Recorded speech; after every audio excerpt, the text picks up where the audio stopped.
es decir, ni denominación tiene todavía. Lo concreto es que es un proyecto que está llegando a la Cámara de Senadores para ser tratado de urgencia.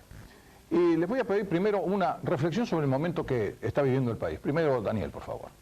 Yo lo veo como una situación en la cual ya desde hace algunos meses se ha vivido una fuerte pérdida de confianza en términos generalizados, tanto sobre la moneda, sobre el Estado y sobre el sistema financiero.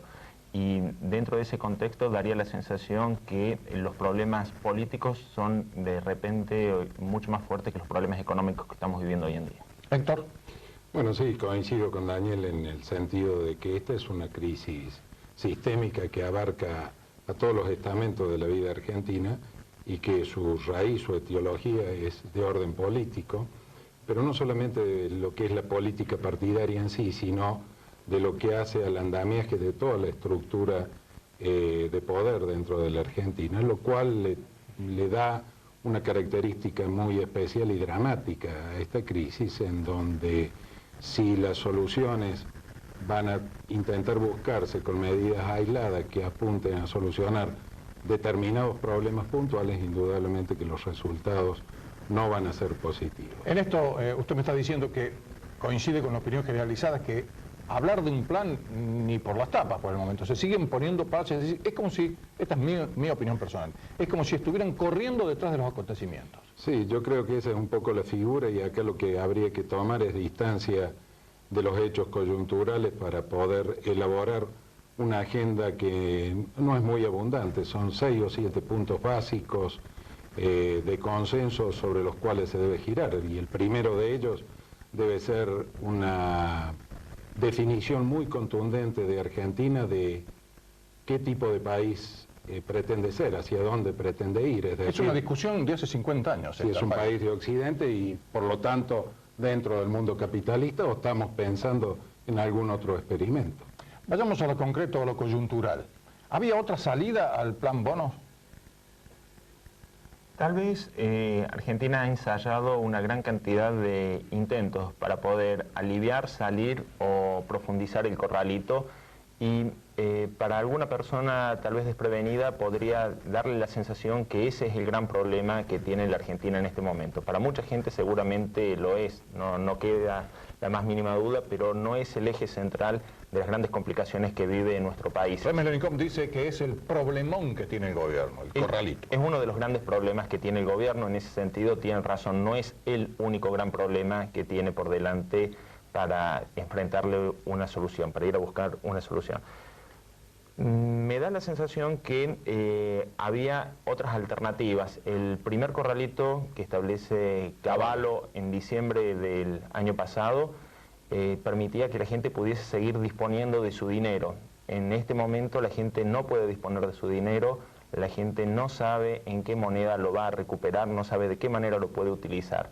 El hecho de establecer un plan bonos da la sensación que lo único que se intenta hacer es tratar de frenar el aluvión de demandas judiciales que se han presentado y que están teniendo resultados favorables para quienes justamente han tratado de defender sus derechos de propiedad. Ahora, Héctor, el hecho de la aparición del plan bono, ¿frenará o no frenará los juicios? Porque ese es el otro tema, es decir, tenemos los bonos, pero puede haber, sigue existiendo la posibilidad de concurrir a la justicia por parte de los abogados. Bueno, en esto hay que hacer algunas precisiones, Gustavo, en el sentido primero de que el problema básico fue la instauración del corralito porque lesionó gravemente la confianza de los ahorristas e indudablemente puso a todo el sistema financiero en una situación más que delicada.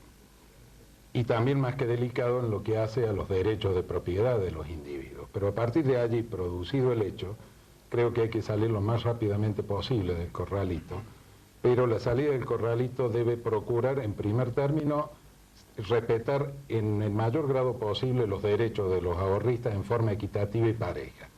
Esta carrera de los amparos judiciales hacía que unos tuvieran privilegios sobre otros por diferentes motivos que se... Si había que tener plata para pagarle al abogado, primero. Primer punto.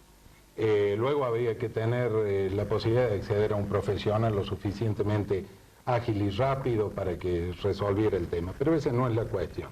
La cuestión es que plan Bonex, plan bonus, le llamemos como le llamemos, si no es acompañado por medidas de política de fondo que hagan a una certeza en lo que hace el Frente Fiscal y el Frente Monetario en Argentina, indudablemente que esto va a ser una nueva estafa a los ahorristas. ¿Por qué? Porque esos bonos emitidos por un Estado que declaró el default, que además festejó el default a través de sus representantes en el Parlamento, indudablemente que no van a tomar con el tiempo un valor lo suficientemente atractivo para compensar en parte la pérdida de los ahorristas. En síntesis, lo que hay que decir que cualquiera sea el instrumento que se utilice para salir, hay que buscar la equidad en forma pareja para todos los ahorristas y la sustentabilidad en el tiempo con medidas de fondo económica que precisamente garanticen que esos bonos tengan circulación, puedan servir de medio de pago y no dañen en mayor proporción el derecho que tienen los ahorristas. Daniel, precisamente siguiendo en la línea que había encarado Héctor, ¿estos bonos con garantía de quién? Porque allí está el meollo del asunto. Un Estado en default que lanza nuevamente bonos compulsivos por una suma que se calcula entre 25.000 y 30.000 millones de pesos, es decir, estamos hablando de una cifra cercana al megacanje interno, en este caso, compulsivo para con todos los ahorristas. ¿Con garantía de quién? Ahí yo creo que es donde hay uno de los problemas más serios y que hace la mayor diferenciación con respecto a lo que fue el plan Bonex de 1989. En aquel momento los depósitos tenían una garantía del 100% del Estado. En este caso esa garantía alcanza únicamente al 30%, hasta 30.000 pesos, y el resto de la garantía debería ser establecida por las entidades financieras, ya que la responsabilidad del Estado estaría llegando a cubrir únicamente esa cuota. De modo que da la sensación que el nivel de respaldo que se está buscando pasa por el Estado con su capacidad de generar recursos a través de la recaudación impositiva, ya que el Estado a lo largo del tiempo va a continuar cobrando impuestos, de manera tal que ese sería el principal mecanismo de respaldo que uno podría encontrar, más allá de las reservas que puede poseer o los activos que tenga el Estado Nacional, y por el otro lado garantía que eventualmente deberían ser adjudicadas bajo responsabilidad de las entidades financieras. Lo que sucede es que muy probablemente las casas bancarias estén ofreciendo como respaldo los bonos que tienen en cartera del propio Estado Nacional. Es el cuento de la buena pipa esto casi, ¿eh? Es decir, terminaría todo siendo respaldado únicamente por quienes pagan los impuestos en definitiva, es decir, por los contribuyentes. Es decir, una nueva estafa para la gente, que es el temor que estaba planteando recién Héctor. Y la Fundación Mediterránea siempre ha tenido una posición muy acotada, muy seria, muy crítica en razón a la responsabilidad de la clase política. Lo que a priori a uno le parece es que de la Cámara de Senadores, en definitiva, y de la Cámara de Diputados puede llegar a salir un zafarrancho. ¿Cuál es su pensamiento, Héctor? Bueno, esa es una preocupación cierta la que usted plantea. Ya en estas horas ha trascendido que el proyecto tal cual como lo mandó Economía no va a ser tratado, es decir, que va a ser desdoblado. Por un lado se va a tratar exclusivamente el tema de la emisión del bono y por otro lado las otras consideraciones que hacían a la modificación del SER, etcétera. Esto entra...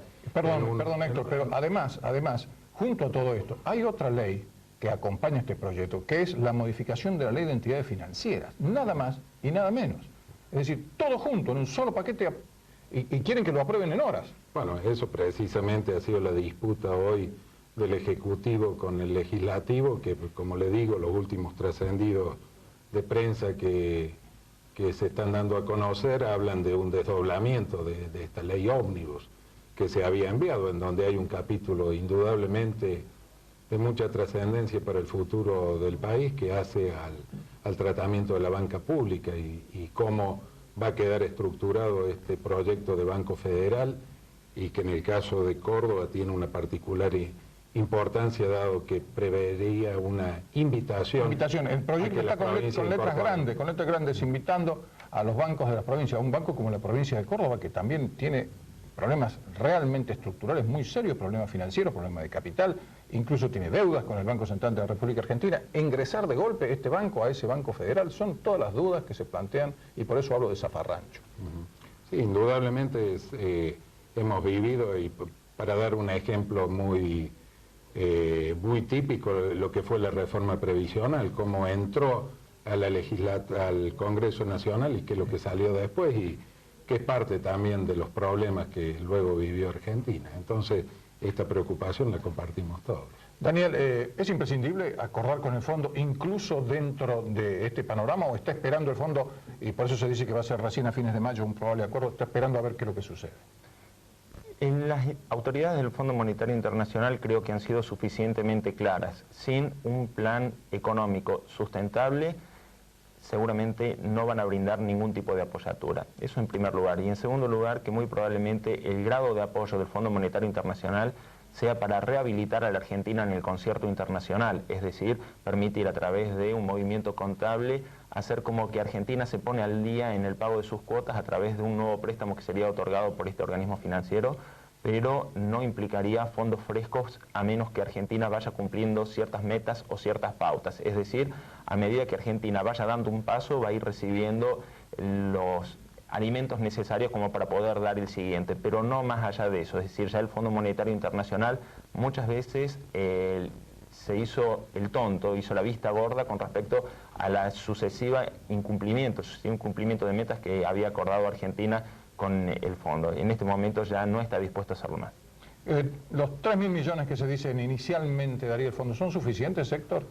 No, yo en esto coincido que el acuerdo con el fondo es una condición necesaria pero no suficiente para salir, y Argentina va a recibir ayuda del fondo en lo que hace a nuevos aportes solamente cuando empiece a cruzar el río. Es decir, acá no va a haber una ayuda desde la orilla, digamos, para ver que nos tiremos al agua y empecemos a nadar.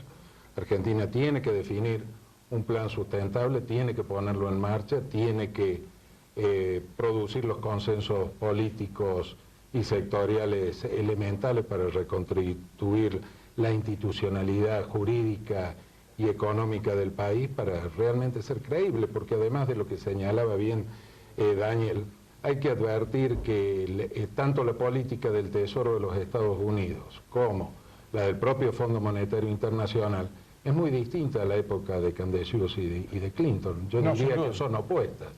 Entonces, en esto Argentina le va a tocar hacer un sacrificio muy grande para poder encarrilar su economía y en base a eso poder recibir apoyo del fondo. En tanto y en cuanto no tomemos conciencia de eso, indudablemente que el fondo no va a ser contundente en el no, pero va a seguir con esta política de seguir adicionando condiciones a medida que se pueda estar aproximando un acuerdo si no se han puesto en marcha las medidas que hay que poner en marcha. Scotiabank, el caso Scotiabank, ¿es un hecho aislado o es la punta de un iceberg? El caso Scotiabank me da la sensación que es una decisión de las casas matrices de no hacer un esfuerzo mayor por sostener sus filiales en el país. Hay entidades financieras que han excedido su nivel de préstamos al Estado Nacional y en este momento el default las ha afectado muy seriamente. De todos modos, si vemos cuál es el tamaño de la economía argentina en este momento, sabemos que es un país mucho más pequeño del que pensábamos que teníamos hace pocos meses atrás. No podemos seguir manteniendo un sistema financiero de la envergadura del que tenía un país con un PBI de alrededor de 300.000 millones de dólares en el año. En este momento tenemos un país que produce mucho menos que eso y seguramente un sistema financiero que, ya sea por factores de desconfianza, por la caída de las operaciones, como por la disminución del volumen de actividad que se está registrando en nuestro país, va a exigir que se reduzcan la cantidad de casas, ya sea matrices o sucursales, que están en este momento viendo. Es decir, está diciendo Daniel que va a haber otros bancos que cierran. Va a haber otros bancos que cierran, sí, tal vez no a través de cierres traumáticos, sino a través de un proceso de reestructuración de la banca. ¿Y qué piensa usted, Héctor, con relación a esta situación del sistema financiero argentino? Porque es la excusa que se está poniendo para el Plan Bones. Es decir, si no lanzamos el Plan Bones, se cae el sistema financiero argentino y bueno, y sin bancos no hay país en el mundo que pueda funcionar. Sí, el sistema financiero argentino ya se cayó, es decir, Argentina ya no tiene sistema financiero en lo que realmente constituye un sistema financiero, es decir, ser agente de cobros y pagos, pero además ser intermediario entre el ahorro y la inversión. Sí, eso, porque no hay crédito. Eso no hay ha desaparecido. Si tomamos el caso de México, después del tequila, con las diferencias del vecino mayor que tiene México y el haber puesto en marcha una serie de medidas le garantizaron inversión directa, recién hoy está reconstruyendo parte de la confianza en su sistema financiero. Por lo tanto, hay que pensar en una profunda reestructuración del sistema y encontrar mecanismos lo suficientemente ingeniosos para ir recreando la confianza. Pero en el mientras tanto, el sector productivo de Argentina, en su sentido amplio, es decir, el sector de la industria, del comercio, de los servicios, van a necesitar acudir a mecanismos de financiamiento en donde el sistema financiero va a estar ausente, porque no existe en este momento un sistema financiero y hay que reconstruirlo. En la medida que tanto los consumidores de insumos como sus proveedores puedan ir diseñando mecanismos, van a poder seguir avanzando. Pero esto es una segunda etapa. La primera etapa es reconstituir instituciones básicas como el sistema de precios, es decir, no hay sistema financiero, pero tampoco hay sistema de precios en la Argentina. El hecho de no haber un sistema de precios implica una lucha entre sectores tremenda. ¿Por qué? Porque cada vez que se cambia un sistema de precios en una economía, el nuevo sistema implica ganadores y perdedores. Y a priori todos quieren estar del lado de los ganadores, y esto en la economía es imposible. Entonces hay que reconstruir muchas cosas elementales y fundamentales del funcionamiento económico y después ir pensando cuáles van a ser los mecanismos de financiamiento que por un tiempo muy largo van a estar alejados del sistema financiero tal cual como lo teníamos concebido en los últimos tiempos. Héctor, Daniel, muchas gracias.